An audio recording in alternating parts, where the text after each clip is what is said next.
Terambil dari Injil Yohanes pasal 1. Injil Yohanes pasal 1 ayatnya yang pertama sampai ayatnya yang ke-18.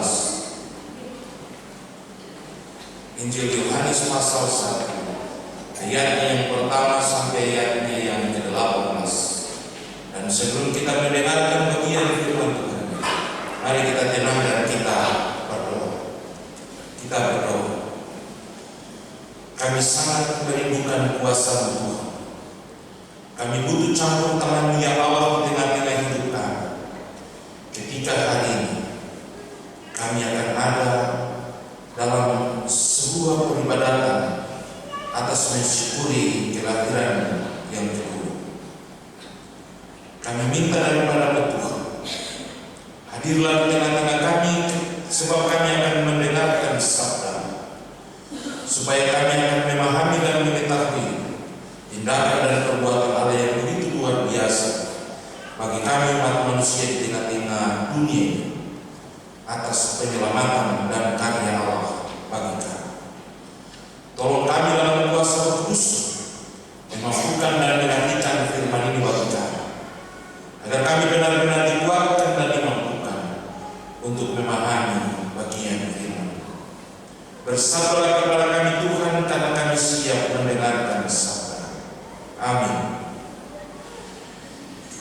Injil Yohanes pasal 1 ayatnya yang pertama sampai ayatnya yang ke-18. Demikian bunyinya. Firman yang telah menjadi manusia. Pada mulanya adalah firman, firman itu bersama-sama dengan Allah, dan firman itu adalah Allah. Ia pada mulanya bersama-sama dengan Dia. Segala sesuatu dijadikan oleh Dia, dan tanpa Dia tidak ada satupun yang telah jadi dari segala yang dijadikan. Dalam Dia ada hidup, dan hidup itu adalah terang manusia. Tetapi terang itu bercahaya di dalam kegelapan, dan kegelapan itu tidak menguasainya. Datanglah orang yang diutus Allah, namanya Yohanes. Ia datang sebagai saksi untuk memberi kesaksian tentang terang itu, supaya oleh Dia semua orang akan menjadi percaya. Ia bukan terang itu, tetapi ia harus memberi kesaksian tentang terang itu. Terang yang sesungguhnya, yang menerangi setiap orang sedang datang ke dalam dunia. Ia telah ada di dalam dunia, dan dunia dijadikan olehnya, tetapi dunia tidak mengenalnya. Ia datang kepada milik kepunyaannya, tetapi orang-orang kepunyaannya itu tidak menerimanya. Tetapi semua orang yang menerimanya diberinya kuasa supaya menjadi anak-anak Allah, yaitu mereka yang percaya dalam namanya. Orang-orang yang diperankan bukan dari daging, darah atau dari daging, bukan pula secara jasmani oleh keinginan seorang laki-laki, melainkan dari Allah.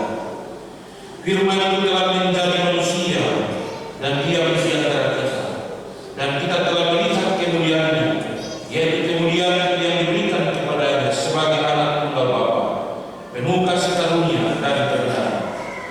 Yohanes memberi kesaksian tentang Dia dan berseru katanya, inilah Dia yang maksudkan ketika aku berkata, kemudian daripada aku akan datang Dia yang telah mendahului aku, sebab Dia telah ada sebelum aku. Karena dari kepenuhannya kita semua telah menerima kasih karunia demi kasih karunia. Sebab hukum Taurat diberikan oleh Musa, tetapi kasih karunia dan kebenaran datang oleh Yesus Kristus. Tidak seorang pun yang pernah melihat Allah, tetapi anak tunggal Allah yang ada di pangkuan Bapa, Dialah yang menyatakannya. Demikian firman Tuhan yang berbahagia. Kita semua yang mendengarkan bagian firman Tuhan dan mau memperlakukannya di tengah-tengah hidup kita hari lepas hari. Bapak Ibu yang diberkati Tuhan, di hari perayaan Natal kedua ini, dari bacaan firman Tuhan Yohanes pasal 1 ayat 1 sampai 18, mengajak kita semua untuk memahami bagian firman ini dalam sebuah sorotan tema percaya firman telah menjadi manusia dan responi dengan benar. Di Di tempat lain, barangkali sedang berada dalam sebuah aktivitas yang padat dan luar biasa. Bahkan bagi kita yang arti-arti jemaat Efata pun menunjukkan sebuah aktivitas yang luar biasa. Sampai hari ini sedikit orang saja, mungkin yang lain sampai berjalan pegang tangan. Tetapi Bapak Ibu, kita harus memahami bahwa hari ini ketika kita merayakan Natal yang kedua, kita harus menyadari bahwa Allah benar-benar berinkarnasi dalam diri Yesus Kristus untuk memberikan sebuah pengharapan dan kehidupan yang penuh dengan damai sejahtera bagi semua umat manusia. Injil Yohanes menjelaskan tentang siapa Yesus dengan memperhatikan apa yang dikatakan Yesus dan apa yang dilakukan oleh Yesus ketika ia dijadikan sebagai Tuhan dan juru selamat setiap orang, hadir di tengah-tengah dunia membawa sukacita dan damai itu bagi umat manusia. Dikatakan dalam bagian ini bahwa Yesus adalah firman. Ia dijadikan sebelum dunia dijadikan. Bahkan yang lebih luar biasa, kalau bukan Dia, tidak ada sesuatu yang bisa dijadikan. Segala sesuatu dijadikan oleh Dia dan tanpa Dia tidak ada satupun yang telah dijadikan dari segala yang telah dijadikan. Berarti kalau Yesus tidak ada, berarti segala sesuatu tidak ada. Itulah yang dijelaskan dan diungkapkan oleh Yohanes tentang Dia. Sehingga kita harus memahami bahwa Allah itu luar biasa. Ia melakukan dan membuat sebuah tindakan yang tidak pernah terpikirkan oleh manusia. Dan Dia membuat segala sesuatu itu menjadi luar biasa. Bahkan dalam bagian ini, Yohanes secara luar biasa memberikan sebuah pengharapan bagi setiap orang. Dalam Dia ada hidup dan hidup itu adalah terang manusia. Berarti bahwa Dia ada di dalam kita, karena Dialah yang memberi hidup itu bagi setiap orang yang ada di tengah-tengah dunia. Dari bagian ini ada beberapa hal yang harus kita pahami tentang firman Tuhan di sana. Yang bagian yang pertama ayat 1 sampai ayatnya yang ke-9, dan lagi ayat 14 sampai ayatnya yang ke-18, di mana Yesus firman yang datang ke dalam dunia ini, yang disaksikan oleh Yohanes, yang dinyatakan oleh Allah sendiri bagi umat manusia. Kemudian bagian kedua itu ayat 10 sampai ayatnya yang ke-13, respon manusia atas firman itu, yaitu Allah yang telah datang ke dalam dunia. Dari dua bagian ini tentu memiliki kekhasan tersendiri yang harus kita pahami dari bagian firman Tuhan. Kita lihat bagian yang pertama ayat 1 sampai 9 dan ayat 14 sampai ayat 18. Di sini Yohanes membeberkan tentang siapa Yesus. Yang pertama dia bilang begini, firman itu pada mulanya sejak penciptaan Allah menciptakan langit dan bumi. Namun firman itu telah ada. Ia telah ada dan Ia sumber segala sesuatu. Ia adalah hidup dan Ia adalah terang bagi manusia. Ia ada dan Ia bercahaya dalam kegelapan, dan kegelapan tidak bisa menguasainya. Itulah ciri-ciri tentang Yesus. Ia adalah firman itu. Segala sesuatu dijadikan oleh Dia, dan Ia ada di dalam firman itu. Ia adalah sumber segala sesuatu. Ia adalah terang, dan terang pun Ia bersinar, dan kegelapan tidak bisa menutupinya. Yang kedua, Yohanes juga dijadikan sebagai sosok yang sangat penting, di mana Yohanes diutus untuk menyaksikan tentang terang itu. Bukan Injil Yohanes, tapi Yohanes yang benar-benar diutus Allah untuk menyatakan tentang terang itu. Itulah sebabnya dikatakan tampilnya Yohanes dalam satu tanggung jawab yang dia kerjakan, dia dia datang mempersiapkan terang itu bagi seluruh umat manusia. Ketika ditanya oleh orang-orang Saduki dan orang-orang Farisi, bahkan ahli Taurat, Yohanes bilang dia bukan Mesias. Mesias itu akan datang, bahkan memegang atau berbicara dengan yang datang itu saja. Yohanes merasa bahwa dia tidak pantas untuk menjadi bagian dari semua itu. Yang ketiga dikatakan bahwa tujuan kesaksian Yohanes supaya semua orang menjadi percaya dari apa yang diungkapkan dan dilakukan oleh Yohanes, maka semua pun harus ada dan percaya kepada terang yang akan datang. Itulah sebabnya Yohanes pun berteriak dan berbicara bahwa semua orang harus bertobat dan mengakui Yesus di tengah-tengah hidup. Bapak Ibu yang diberkati Tuhan, bagi Yohanes dalam firman ini dikatakan firman itu sudah menjadi manusia. Ia telah berinkarnasi, diam di antara manusia, dan melihat firman yang menjadi manusia itu, kita melihat Allah dan menunjukkan kemuliaan di tengah-tengah hidup.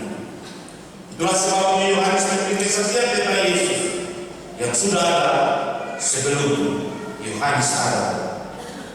Ia menyampaikan berita bahwa ia lebih besar. Yohanes bukan bagian yang terbesar, tapi Yesus itu yang terbesar daripada. Kemudian yang terakhir dari bagian pertama dikatakan dari kepenuhan Yesus ia menerima kasih karunia. Ia berbeda dengan hukum Taurat dan Musa. Yesus Kristus penuh dengan kasih karunia dan kebenaran. Itulah sebabnya dialah yang memberikan kebenaran itu dan mengaruniakan kepada semua orang tentang hidup. Ayatnya yang ke-16 dan baca kita. Karena dari kepenuhannya kita semua telah menerima kasih karunia demi kasih karunia. Dan ayat 17 berkata, tetapi kasih karunia dan kebenaran datang oleh Yesus Kristus. Kemudian bagian yang kedua Bapak Ibu, ayat 10 sampai ayat yang ke-13 tentang respon manusia atas firman itu yang benar-benar datang ke dalam dunia. Ada 7 hal yang harus kita pahami dari ayat 10 sampai ayat yang ke-13. Yang pertama, firman telah ada dalam dunia, namun dunia yang dijadikan dalam dunia dan dalam dunia yang dijadikan oleh firman itu. Dunia tidak mengenal firman yang telah ada itu. Firman datang kepada manusia yang adalah miliknya, namun manusia tidak menerima. Tetapi semua orang yang menerima firman itu diberi kuasa. Kemudian kuasa yang menjadi anak-anak Allah itu, yaitu orang yang percaya dalam nama Tuhan. Menjadi anak itu bukan karena diperanakan, bukan karena jasmani, tetapi dari Allah. Sebuah tindakan yang benar-benar menjelaskan tentang apa yang dialami oleh Yesus dalam seluruh proses perjalanan itu. Dia ada di dalam dunia. Dia benar-benar telah menjadi bagian dari hidup manusia. Namun dunia tidak mengenalnya. Dia datang kepada manusia yang adalah miliknya, tetapi manusia itu tidak menerimanya. Mungkin hari ini orang senang tapi tidak mau terima dia, sampai dong kurang-kurang. Tapi Yohanes mau menjelaskan kepada kita bahwa ada sesuatu yang sangat penting dan sangat luar biasa bagi firman yang datang itu. Dikatakan, tetapi semua orang yang menerimanya diberi kuasa. Diberi kuasa berarti memiliki sebuah tanggung jawab, memiliki kekhasan yang diberikan oleh Allah bagi kita untuk melakukan apa yang harus kita lakukan di tengah-tengah dunia. Seorang pemimpin kalau diberi kuasa, maka dia merasa ada dalam sebuah kebanggaan bagi dirinya. Kalau Tuhan memberi kita kuasa untuk menghadirkan damai sejahtera, apa yang harus kita lakukan? Tentu kita ada pada sebuah proses sukacita yang luar biasa karena kasih karunia Allah yang luar biasa dan besar. Bahkan kepada orang-orang yang telah menerima dan diberi kuasa itu dikatakan bahwa Ia memberi kuasa kepada kita supaya menjadi anak-anak Allah, dan orang yang percaya kepadanya dalam nama Tuhan akan memperoleh keselamatan. Dan yang terakhir, Kristus yang ada di tengah-tengah dunia, Ia bukan ada karena sebuah tindakan jasmani atau kemanusiaan, tetapi semua itu dilukiskan dan dilakukan oleh Allah, dan Allah yang bertindak dalam seluruh kehidupan dan pergumulan kita akhir. Dari dua hal pembelajaran di atas, kita semua diingatkan dan diminta untuk tetap meyakini bahwa Kristus benar-benar telah ada dan telah menjadi bagian dari kehidupan kita. Ia ada di tengah-tengah kita. Ia telah menghadirkan damai sejahtera itu bagi kita. Persoalannya, apa respon kita terhadap kasih karunia lain? Diam-diamkah? Duduk pangku kaki kah? Menyanyi semangat-semangat kah? Atau pemalas? Semua ada pada kita. Tetapi yang harus kita responi dalam membangun kehidupan bersama Allah, harus kita terima Dia dalam seluruh kehidupan.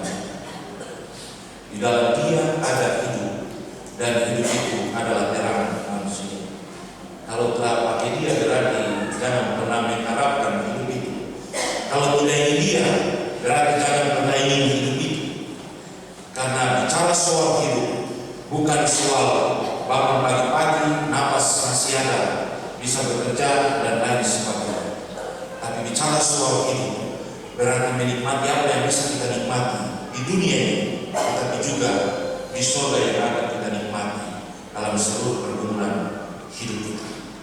Oleh sebab itu, sebagai orang-orang yang percaya kepada Allah, kita harus meyakini bahwa kita telah menjadi anak-anak Allah atas dasar kepercayaan kita. Hari ini kita akan membaptiskan 17 anak, dan mereka akan menjadi keluarga Allah atas dasar kepercayaan mereka. Mereka memperoleh kehidupan yang kekal bersama Tuhan. Mereka mendapatkan kehidupan karena Allah ada di dalam mereka. Ketika mereka dibaptiskan dengan nama Bapa, Anak, dan Roh Kudus, maka mereka menjadi keluarga Allah, dan mereka menjadi anak-anak Allah, sehingga mereka juga diberi kuasa untuk mendapatkan bagian dalam sebuah anugerah kasih karunia Allah di tengah-tengah hidup. Kita harus meyakini bahwa kita semua telah menjadi bagian daripada Allah, karena Ia ada dan Ia telah memberi kuasa kepada kita. Ia ada dan Ia menjamin keselamatan bagi kita, sehingga ketika kita menjalani proses kehidupan di tengah-tengah dunia, kita dituntut untuk melakukan yang terbaik bagi Tuhan. Tema Natal kita kemuliaan bagi Allah dan damai sejahtera di bumi. Kemuliaan Allah itu benar-benar dilukiskan oleh Yohanes. Ia ada daripada mulanya, segala sesuatu dijadikan oleh Dia. Kalau tanpa Dia, tidak ada yang bisa datang. Dia memberi kehidupan bagi setiap orang, bahkan kuasa Ia berikan bagi kita. Ia telah membuktikan kasih karunia kepada kita. Maka yang harus kita responi adalah menghadirkan kemuliaan Allah itu di tengah-tengah dunia. Yang harus kita responi atau jawab kebaikan dan kasih Tuhan itu adalah melakukan apa yang menyenangkan hati Tuhan, tetapi juga menyenangkan hati orang lain, supaya Tuhan bilang, kamu tergosong karena kamu buat sesuatu yang benar-benar diberkati oleh Tuhan. 17 anak dibaptis di hari ini adalah sebuah anugerah bagi mereka, karena mereka bukan lagi di luar persekutuan, tapi mereka dalam persekutuan kasih karunia. Dikatakan dalam bacaan kita hari ini bahwa sebab hukum Taurat diberikan oleh Musa, tetapi kasih karunia dan kebenaran datang oleh Yesus Kristus. Anak-anak ini menerima kasih karunia dan kebenaran oleh karena Yesus Kristus. Oleh sebab itu, mari kita orang semua pulang untuk menikmati hidup yang dianugerahkan Tuhan bagi kita. Kita harus percaya bahwa kita dipanggil oleh Tuhan untuk memperoleh apa yang harus kita peroleh sebagai orang-orang yang percaya kepada Tuhan. Memberkati kita. Amin. Asani Libra.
Cristiano Petrus Boy.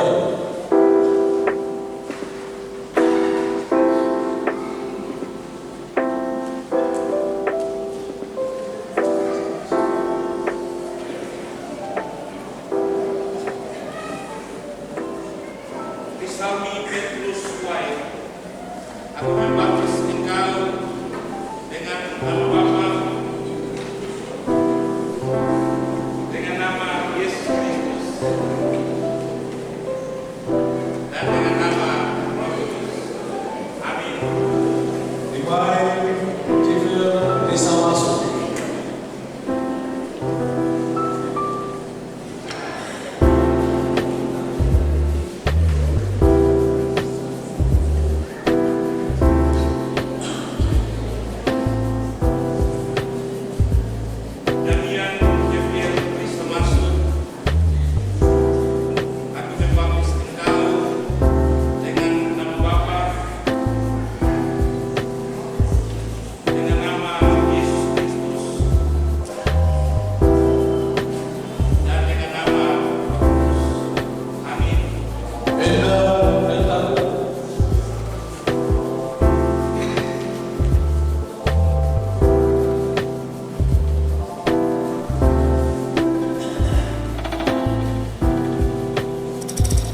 Patricia Tabitha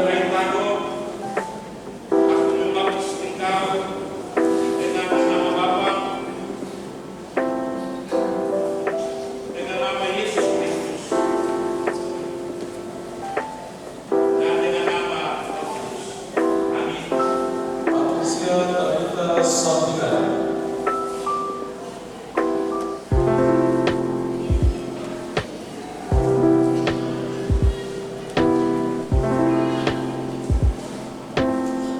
Patricia Tabitha Sampingan, aku membaptis engkau dengan nama Bapa, dengan nama Yesus Kristus, dan dengan nama Roh Kudus. Amin. Misa Michael Kaure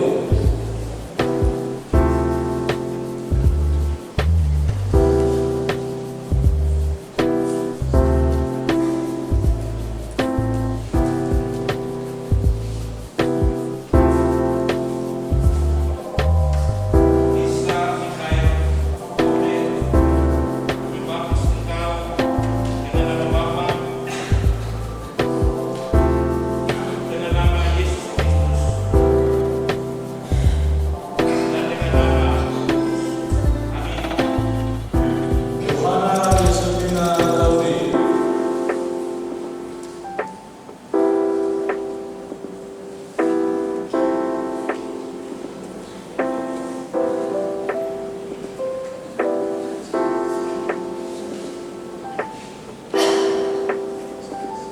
Yohana Yosefin Gaude, aku membaptis engkau dengan nama Bapa, dengan nama Yesus Kristus, dan dengan nama Roh Kudus. Amin. Vicenza Angela Atesia Pinem